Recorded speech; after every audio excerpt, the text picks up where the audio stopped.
Well, happy Tuesday, everybody. It's time for the video this week. Get ready.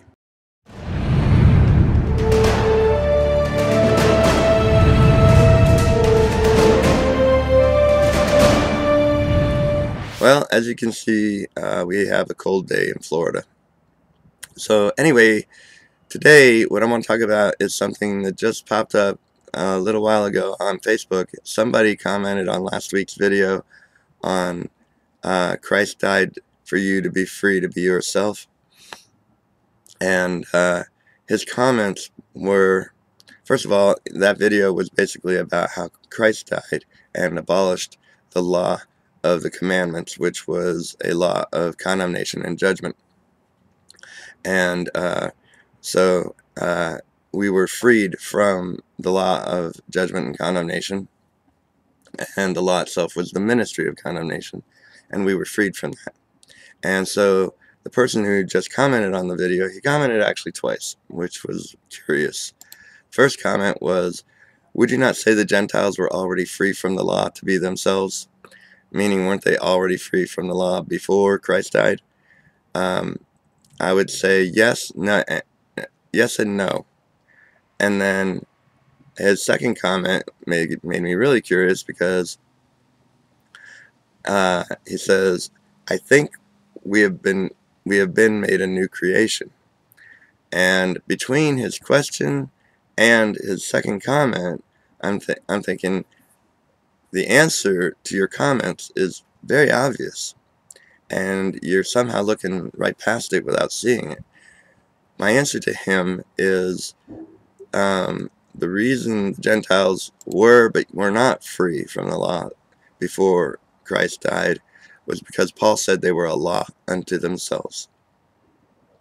So let me explain that, because it also explains the second part where he comments and says, I think we've been made a new creation, because he's thinking down the right path, but he's looking straight past the answer that's right there in front of him. So Paul, when in Romans chapter 2, verse 14, he says, for when the Gentiles, which have not the law, do by nature the things contained within the law, these, having not the law, are a law unto themselves.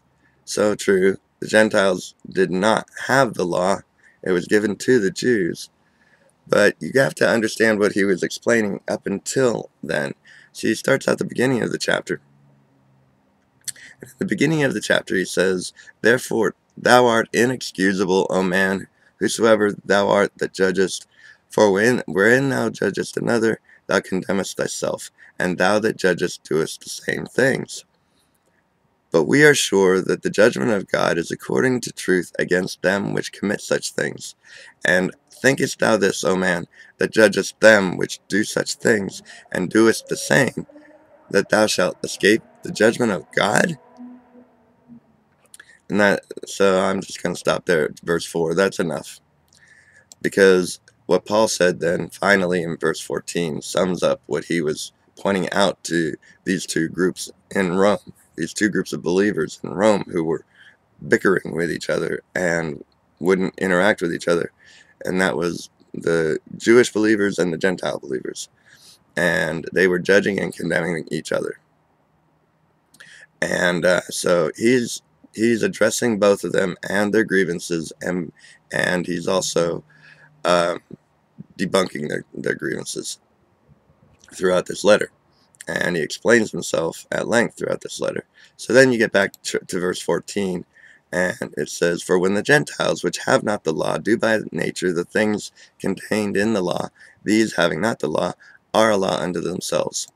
So he's saying that even though you do the things, even though the law was only given to the Jews, the Gentiles do the same thing as the Jews. They judge and condemned based on what they thought was righteous before God. See, even the Gentiles before Christ died, Gentiles, they still believed in God, and they had their ideas of what you had to do to be right with God. And they weren't under the Jewish law, but they still judged and condemned each other and others